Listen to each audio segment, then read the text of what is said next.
اور رحمان کے بندے تو وہ ہیں جو زمین پر آہستگی سے چلتے ہیں، اور جب جاہل لوگ ان سے جاہلانہ گفتگو کرتے ہیں تو سلام کہتے ہیں، اور وہ جو اپنے پروردگار کے آگے سجدے کر کے اور عز و ادب سے کھڑے رہ کر راتیں بسر کرتے ہیں، اور وہ جو دعا مانگتے رہتے ہیں کہ اے پروردگار دوزخ کے عذاب کو ہم سے دور رکھیو کہ اس کا عذاب چمٹنے والا ہے، بے شک دوزخ ٹھہرنے اور رہنے کی بہت بری جگہ ہے۔ اور وہ کہ جب خرچ کرتے ہیں تو نہ بیجا اڑاتے ہیں اور نہ تنگی کو کام میں لاتے ہیں، بلکہ اعتدال کے ساتھ، نہ ضرورت سے زیادہ نہ کم۔ اور وہ جو اللہ کے ساتھ کسی اور معبود کو نہیں پکارتے، اور جس شخص کو مار ڈالنا اللہ نے حرام کیا ہے اس کو قتل نہیں کرتے مگر جائز طریق یعنی شریعت کے حکم سے، اور بدکاری نہیں کرتے، اور جو یہ کام کرے گا سخت گناہ میں مبتلا ہوگا۔ یہ قرآن وہ رستہ دکھاتا ہے جو سب سے سیدھا ہے، اور مومنوں کو جو نیک عمل کرتے ہیں بشارت دیتا ہے کہ ان کے لیے اجر عظیم ہے، اور یہ بھی بتاتا ہے کہ جو آخرت پر ایمان نہیں رکھتے ان کے لیے ہم نے دکھ دینے والا عذاب تیار کر رکھا ہے۔ اور انسان جس طرح جلدی سے بھلائی مانگتا ہے اسی طرح برائی مانگتا ہے، اور انسان بڑا جلد باز ہے۔ اور ہم نے دن اور رات کو دو نشانیاں بنایا ہے، سو رات کی نشانی کو تاریک بنایا اور دن کی نشانی کو روشن، تاکہ تم اپنے پروردگار کا فضل یعنی روزی تلاش کرو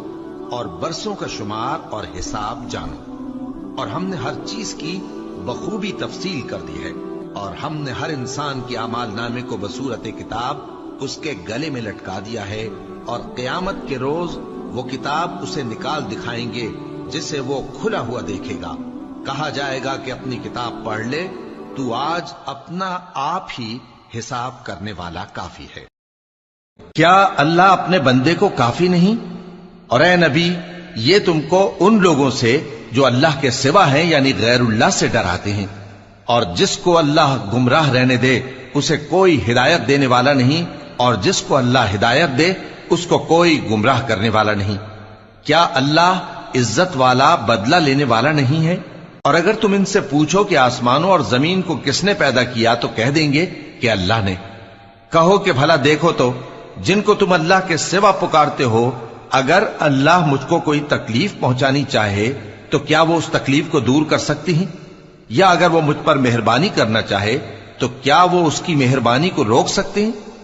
کہہ دو کہ مجھے اللہ ہی کافی ہے، بھروسہ رکھنے والے اسی پر بھروسہ رکھتے ہیں۔ کہہ دو کہ اے قوم تم اپنی جگہ عمل کیے جاؤ، میں اپنی جگہ عمل کیے جاتا ہوں، ان قریب تم کو معلوم ہو جائے گا کہ کس پر عذاب آتا ہے جو اسے رسوا کرے گا، اور کس پر ہمیشہ کا عذاب نازل ہوتا ہے۔